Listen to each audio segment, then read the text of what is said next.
This morning, I'm with Larry Guzzardo. Larry, thanks so much for joining me. You're welcome. Larry is a practice consultant. He comes from the dental world. He's got lots of experience coaching practices, consulting practices, built a training company around what we're about to talk about. So we're really excited to have him. And he's also a speaker we're bringing into the mastermind in a few weeks. So the thing that is a hot topic right now, as we were talking right before the call, let's zoom out for this audience real quick. There are three big things. There's probably 20 things that can be improved to get more better paying patients all the way through the process to surgery.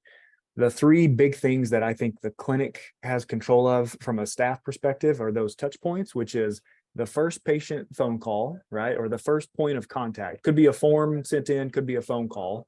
There's that big opportunity. So how the phones are answered and how emails are answered.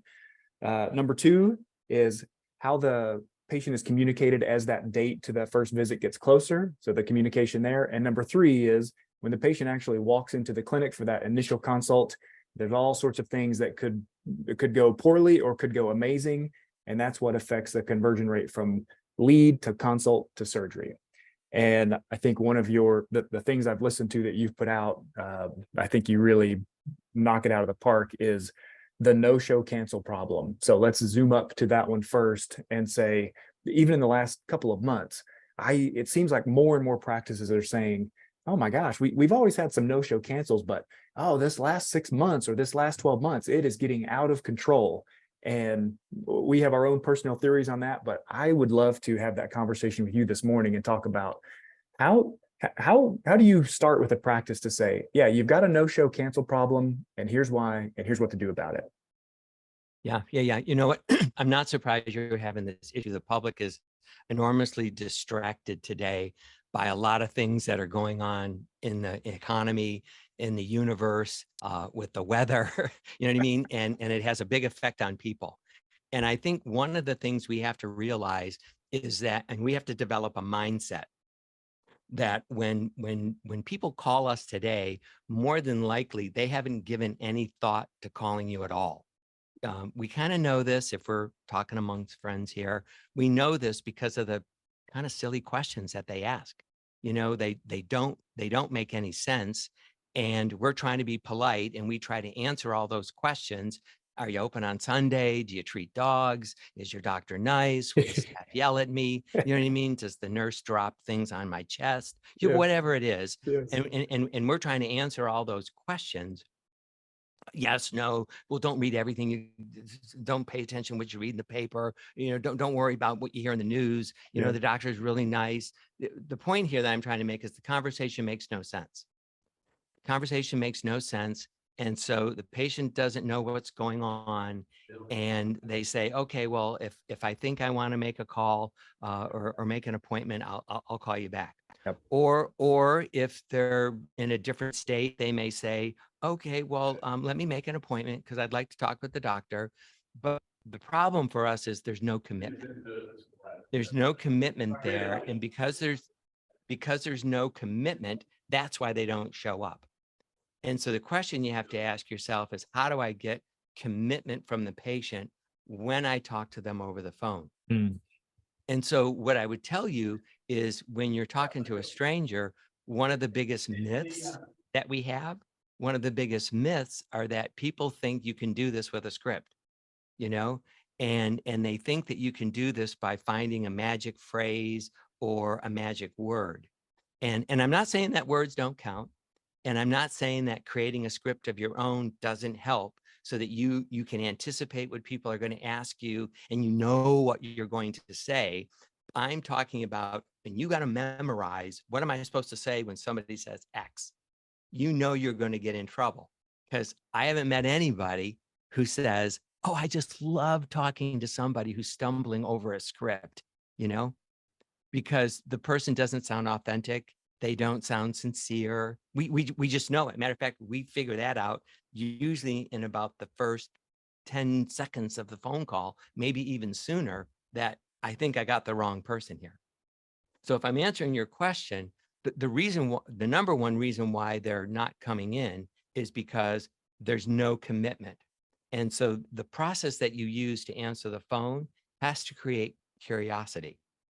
Because when somebody becomes curious about what's it going to be like to meet you, what's it going to be like to go to that office, what's it going to be like to meet this doctor, they start to wonder, what's it going to be like when I finally get healthy?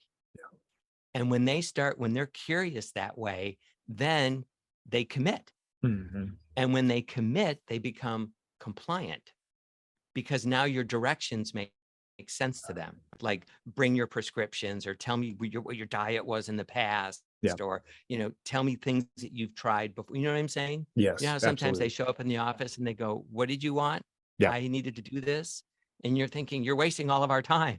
Yes, So, absolutely. so again, if I'm answering your question, it all has to do about how to get commitment. And I've kind of tipped it off a little bit. You start to get commitment from people when you sound the most natural, when you sound the most authentic. So we work on tone of voice, we work on what we want to say, and so we really work on a technique of answering the phone, not asking you to memorize a script. Yes.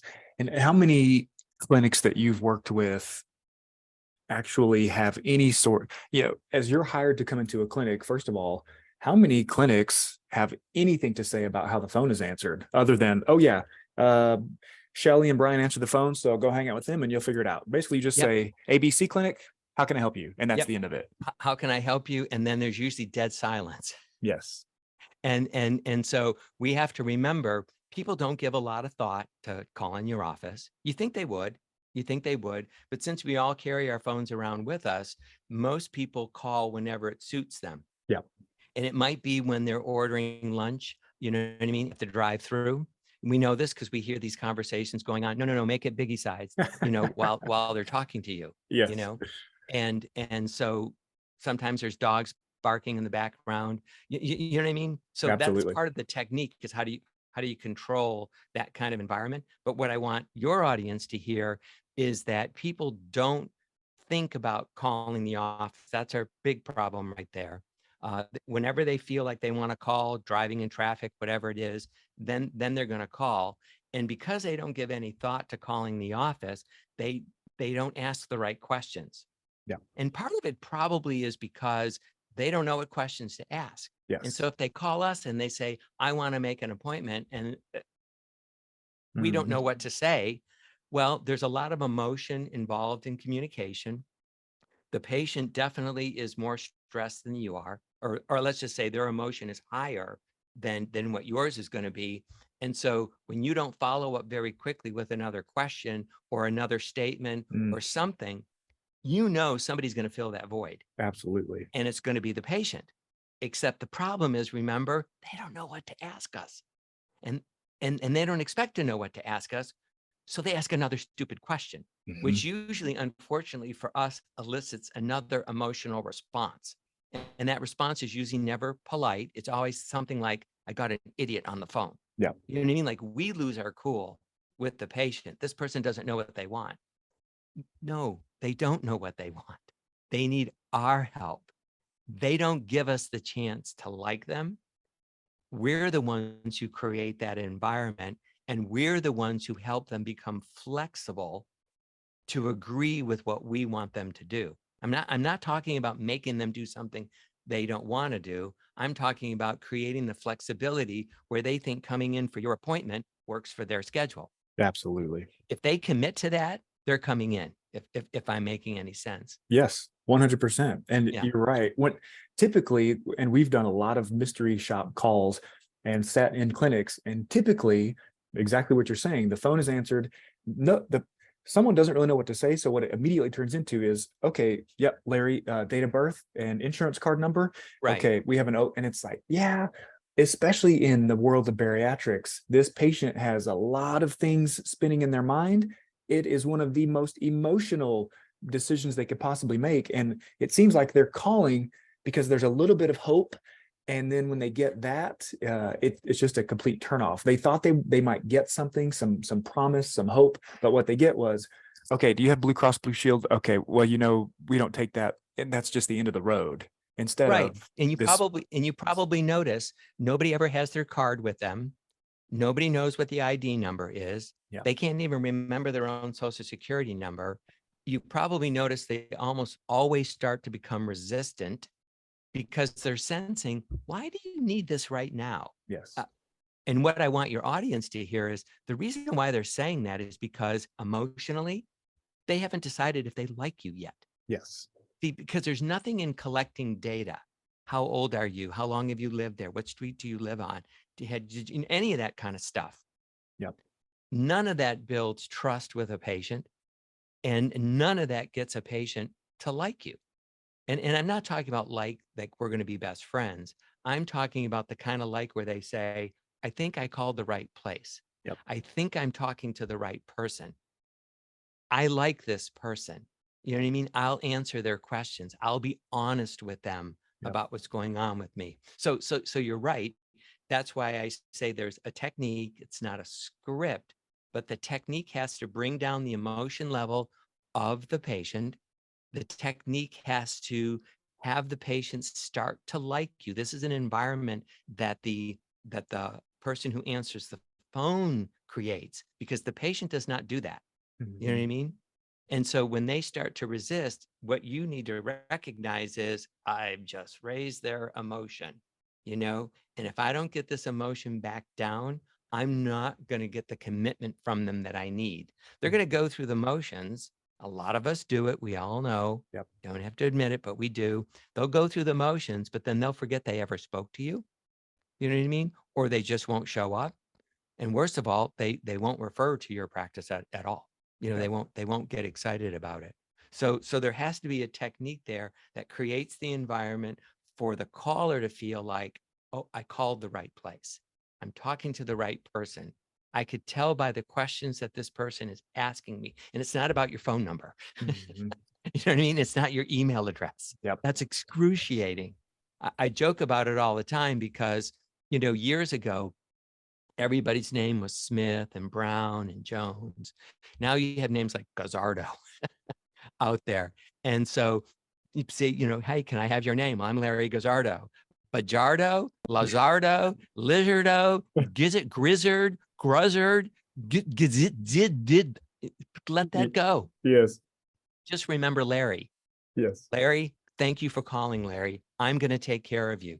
You called the right place because I can answer all of your questions, Larry. Yep. We'll get all those boring details, like how do you spell my name Yep. and how do you really say, we could do that later. But right now, arguing over how to spell my name or even getting my email address too soon, do you know how excruciating that is sometimes? If you Yes. listen to calls, you know what I'm talking about. Absolutely. Because, you know, not everybody has just a clean cut email address. Yeah.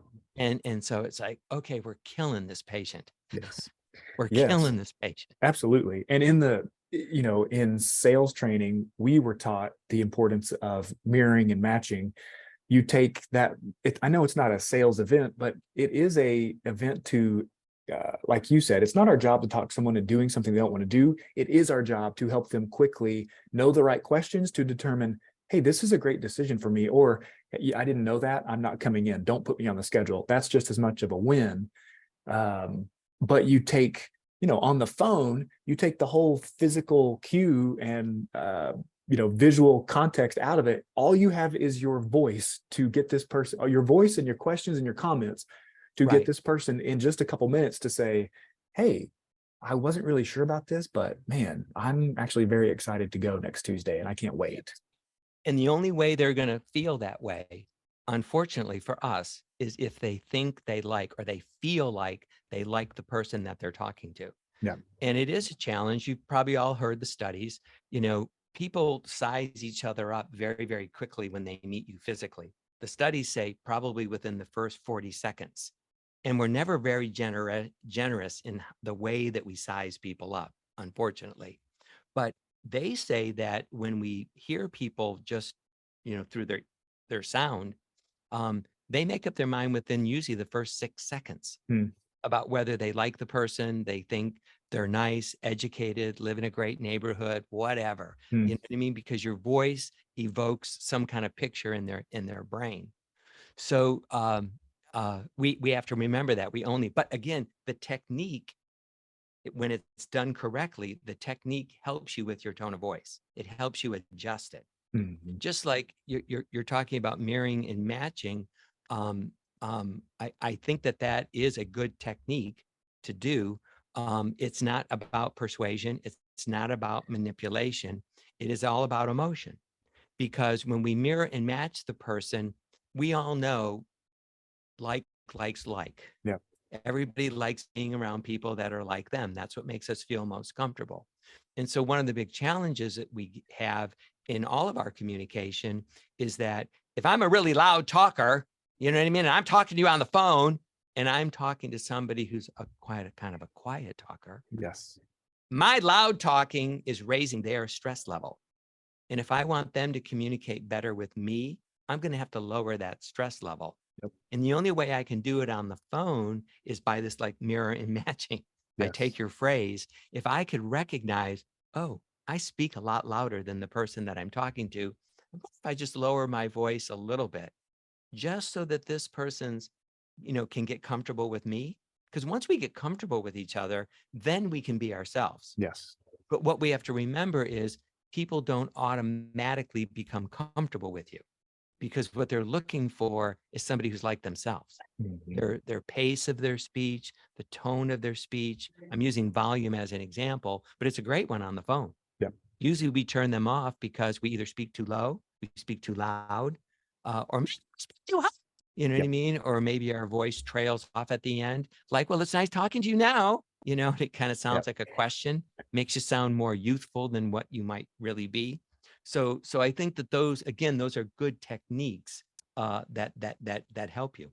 But the Yeah. key here is whatever we do has to create an environment where the patient believes they now have the choice to decide whether they want to come to your office or not. When Yes. they make that decision, they're going to show up. Yeah. What are some, and I know your deep expertise is in dental, but give me an idea. We, in our niche, we have a clinic that will have 90% of their patients show up. And then we have a clinic that has 50% no-show cancel rate.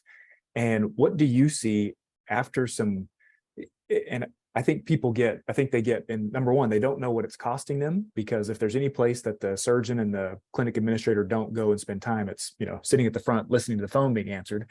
So they don't Right. know that every 3 days, they're actually missing a fantastic cash pay patient, 3, 4, 5, 6 of those a month. Not counting the burden of staff for no shows, cancels, open spots on the schedule, people who show, Those stressful. it's one of the most expensive problems that's invisible that exists. And I think clinics who hear this and say, you know what, we could change the game here just by working on our phone skills. I think a lot of them assume, yeah, we don't have time for that. We probably have the wrong person in the wrong seat. It's going to take months and months and months of training. What, in your experience, what is it like for a clinic who says, okay, we want to change? What are the steps? Just give me an example of a clinic that you consult with. Well, the steps are not that complicated to follow, and there's just a few of them. And there's not a whole lot you have to memorize other than just the technique itself. But what I'll say is, if somebody tells me I'm having a problem, particularly with broken and canceled appointments, I would say they probably have some kind of system in place that makes the patient feel like they're being punished. You know what I mean? They don't have a system in place that kind of trains them to keep the appointment. Now, for a brand new patient, the technique has to create curiosity for the patient. If it does not, they will not commit. None of us do. We all get excited when we get an invitation and it says cocktail and hors d'oeuvres, dinner, dancing, the lights, whatever. We get excited about. If we just get an email that says come over Friday at 8 o'clock, well, if another offer comes along, we're probably going to take it. Yep. You get what I'm saying? Yes, So if absolutely. whatever we do doesn't create curiosity, we're not going to commit to it at all. And when we're talking particularly to new patients, the system can't have the patient feel like they're being punished. So if we take deposits, if we collect credit cards, I don't see anything wrong with those things, but there's a way to do it so the patient doesn't feel like you're punishing me, Mhm. if I'm making any sense. Absolutely. And that's usually the biggest difference, because we kind of get like a nurse ratchet on the phone, and it's all name, rank, serial number, show up on time, don't be late, blah, blah, blah, blah, blah. Doctor Yes. gets pissed off when people don't show up. Yep. And they think, well, screw you, I'm not coming anyway. Yep. You know, Yep. And if you don't show up, we'll pardon charge my you, French there, we'll but charge you, yeah, we'll charge you $50 if you don't show up. So how do you like the start of this relationship? yeah, like I'm in trouble now. Yes. You know what Yes. I mean? So again, with because the technique brings down emotion, because when there's high emotion, you're naturally going to get resistance. Our bodies are built that way. Yeah. We're naturally resist things.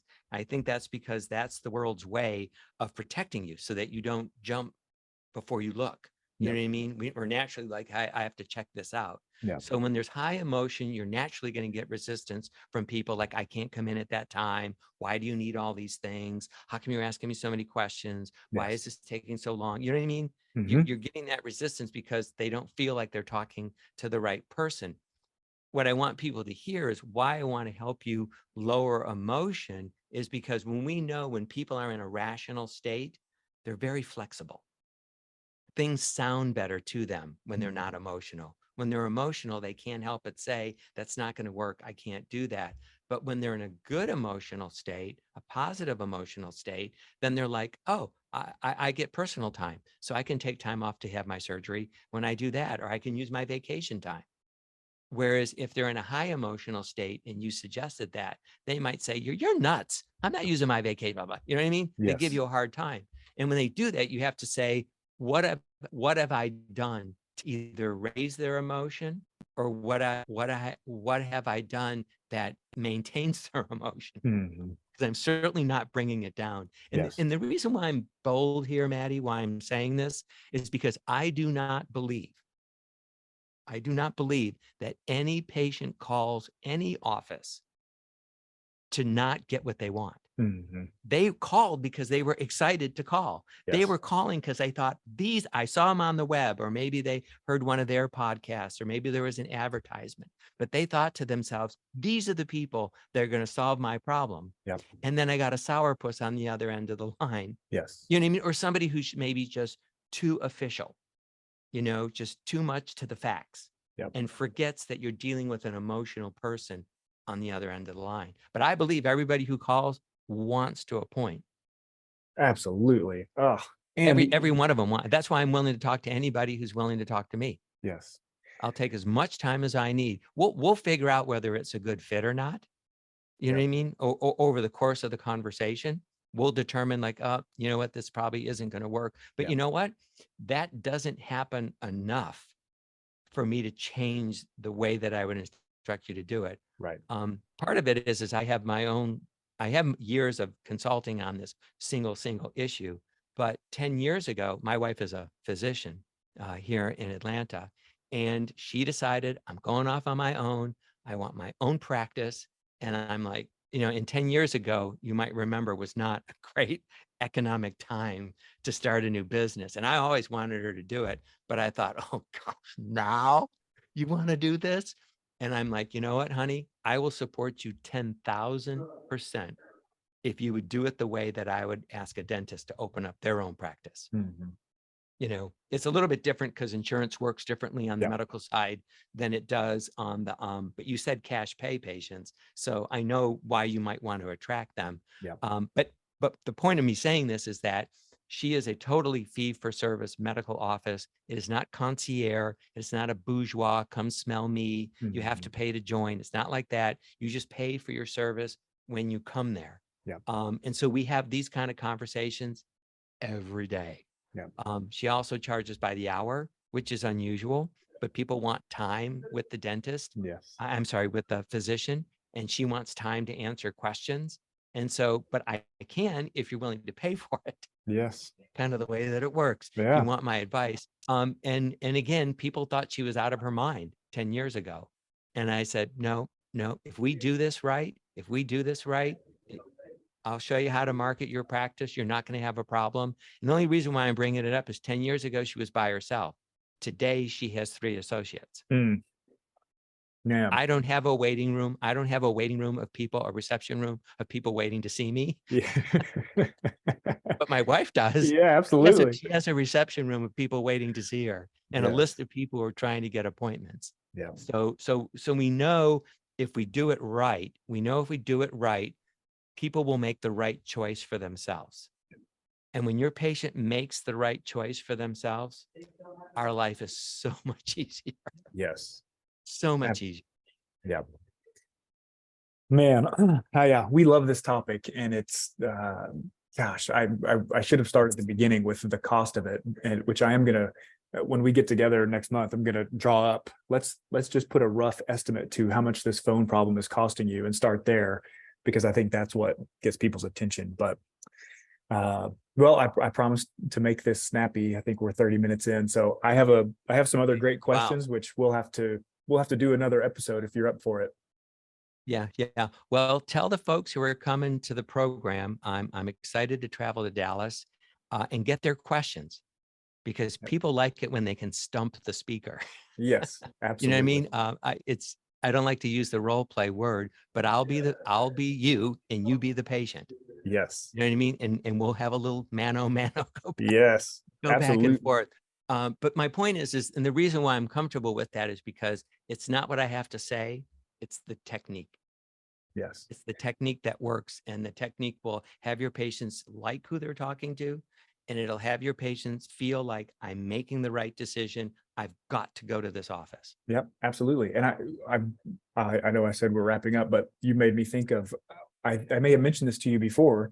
I spoke to a practice out west, and he was saying, yeah, people, they're just looking for the lowest cost provider, because they call my office and they ask the front desk, how much for a self-pay sleeve? And my staff tells them $14.9, and they say, thank you very much, and hang up. So we're just losing. And we didn't get into the weeds of it, but what I know from our research is some of the clinics in the country charging some of the highest rates are doing way more volume than people charging less. So I'm sorry, but everyone who drives up to your clinic drives up in a vehicle. It's not the cheapest vehicle in the world. It's something above that. So no, I'm sorry. No one is making this decision purely on price. And I know you're going to have some great things to share about, oh yeah, people calling saying, how much is it? You don't just throw out the dollar figure and let them decide. I know that's not the answer. And I know you've got some great stuff on Yeah, that. if I can just give you guys a quick tip here, because it's very common. I think number one, we should expect people who are just shopping around. We should expect it today because they can. It's very easy to do that. And so you're right. They hear a number, and I don't care what number you say, it's going to be too much, Yes. because dentistry, surgery, flowers, getting your car washed, it's always more expensive than you think it's going to be. And so the problem with the way that you described the phone was being answered is that it's that silence. It's like, it's 14.9.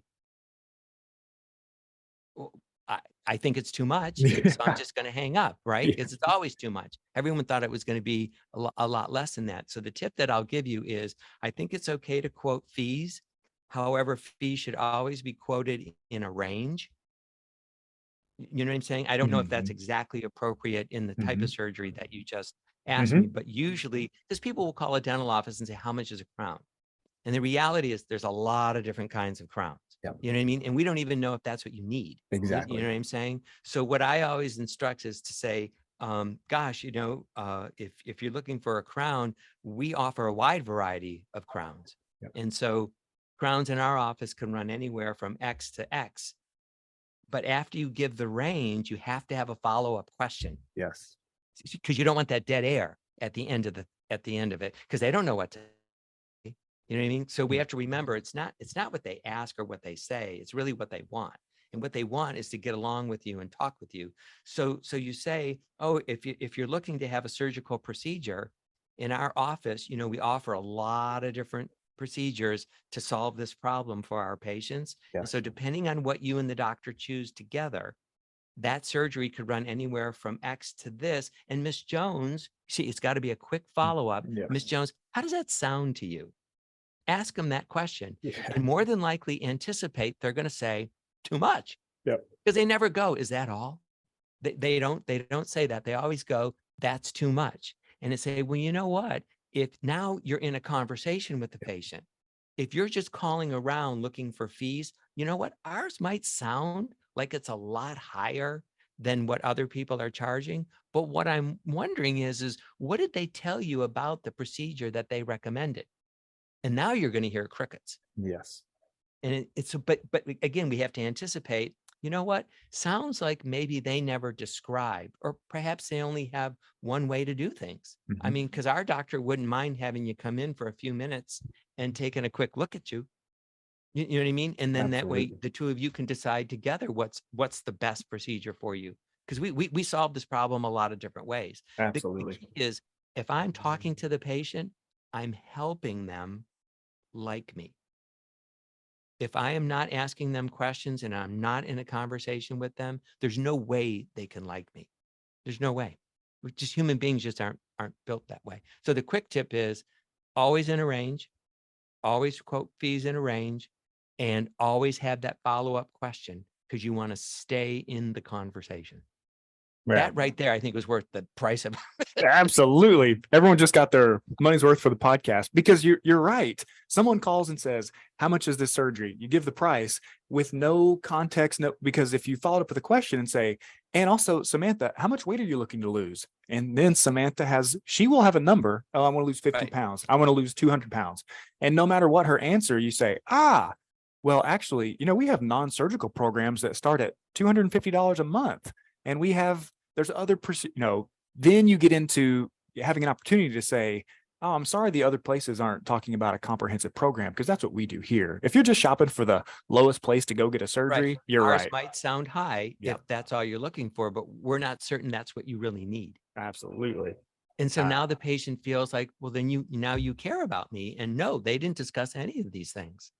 I hear that a lot, where they just said, no, that's what I needed. It would be the same thing if you called a hotel and said, I need a room. I'm coming in on these dates. I'm wondering what the price is. $4 million. I'm not going to stay there. But if they say, well, depending on what you choose, we have rooms that go from this range and then that range. And if you include breakfast, it goes a little bit higher. I'm wondering what sounds good to you. Yes. Oh, that is just a home run. Thank you for sharing that. You're welcome. Okay, well, I'm going to let you get to the rest of your day. I know you've got a full schedule, so thanks for spending time this morning, and I so look forward to seeing you next month. Yeah, we're going to have a great time. I'm really looking forward to it. Okay, thanks, Larry.